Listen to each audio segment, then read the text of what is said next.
20 ata. So, first time ulit namin lumabas. Nasa SM kami. After ilang months, ngayon lang ulit kami nakalabas sa bumili ng stocks namin. Medyo wala pa rin tao sa SM.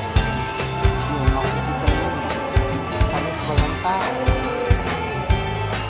Diba? Kahit sa supermarket nila wala din tao. First time ulit namin nag-open after ilang months pa.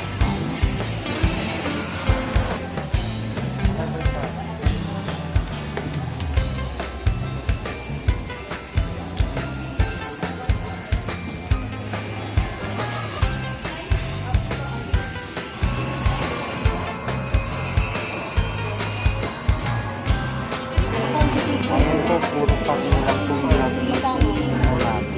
Magkano po natin? Ha? Oo ba?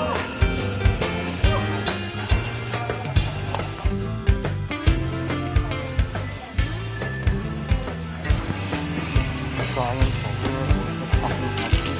puro ticket lang lang yung kinukuha namin ngayon. Kasi nga po, matagal ulit kami bago mag-grocery. Ano, punong-puno na yung cart namin. So,